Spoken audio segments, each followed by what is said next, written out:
Wherever there's a pool, there's always a flirt. Whenever there is school, there'll always be homework. Whenever there's a beat, there's always a drum. Whenever there's fun, there's always Coca-Cola. Yeah.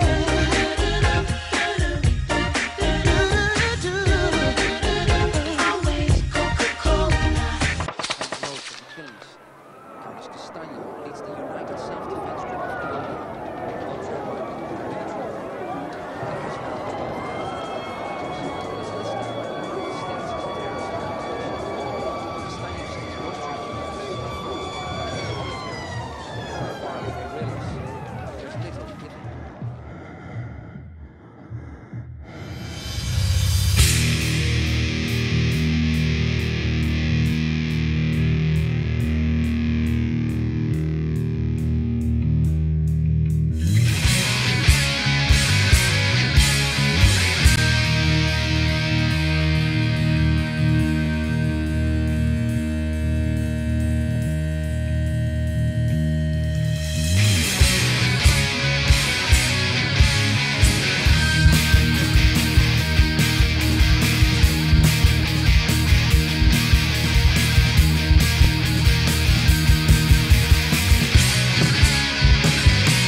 People make allegations like that, but it becomes very difficult to tie that down.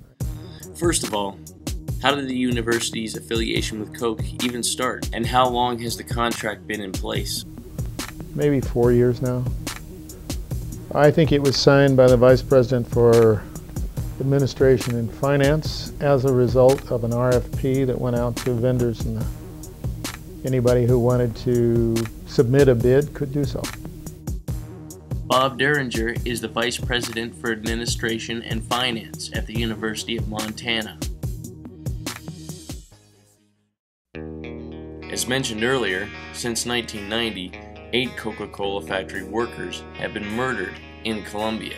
In 1996, Isidro Gil was murdered inside a Colombian plant, while in 2002, Adolfo Muñera was also exterminated, just to name a couple. Both were members of the same union, Sinal Trinal. Gil's former union colleagues now live in hiding. One of them was on shift on the morning of the murder. Oí que sonó un disparo en la puerta. Entonces yo inmediatamente freno la montacarga y miro hacia atrás. Y yo veo que el compañero Isidro va cayendo de espaldas. Y veo el paramilitar dándole candela. Cuando yo llego donde el compañero Isidro, ya él está muerto porque el primer impacto se lo pegaron en toda la frente. The story in Carepa didn't end with the death of Isidro Gil. The same night, the union's office was set on fire and its leadership ordered to meet a paramilitary commander known as Caliche the next day in this local dance hall. Hablando de sindicatos, dice Caliche, vea, vamos a acabar con todo lo que sean sindicatos. Eso tiene que desaparecer por A o por B. Si no, vamos a la empresa y los reunimos a todos. Ya ahí quedan todos reunidos en el piso. Pero para no hacer estas cosas, nos reunimos el lunes. Para que todo el mundo renuncie. Si el que no quiera renunciar, le damos la cabeza, no respondemos.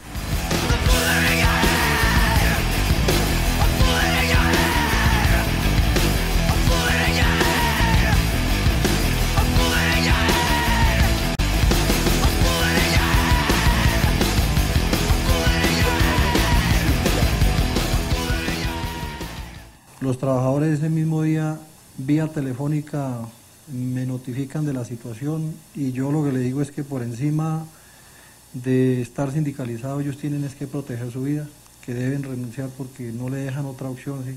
Si no llevan la carta de renuncia a las 4 de la tarde, los iban a asesinar. The union's president, Javier Correa, received 50 resignation forms, all worded identically. With no more members left and the entire leadership fled, the union at Carepa was no more. For the paramilitaries, it was mission accomplished. In the Miami court case, the union says it was a story foretold. Javier Correa claims that in the weeks leading up to the killing, threats were made against its leadership in Carepa by the factory's manager. Correa was so concerned, he wrote him a letter, a copy of which Correa says was sent to Coca-Cola's office in Colombia. In it he claimed, "The workers have heard the manager say in public places that the paramilitaries have already been ordered to destroy the union." Coca-Cola, Correa says, never responded to his warning. For years, Adolfo, Hernan and all those who've suffered have struggled to get their voices heard. Unable to find justice in Colombia, they've now taken the case to Coca-Cola's doorstep. But while Coke may be in the dock in Florida, the case could have repercussions for companies the world over. A win for the union would be unprecedented, for the first time making multinationals responsible for human rights violations by their business partners abroad. For Colombia's unionists, victory in Miami would bring not just compensation, but the chance to live and work without fear.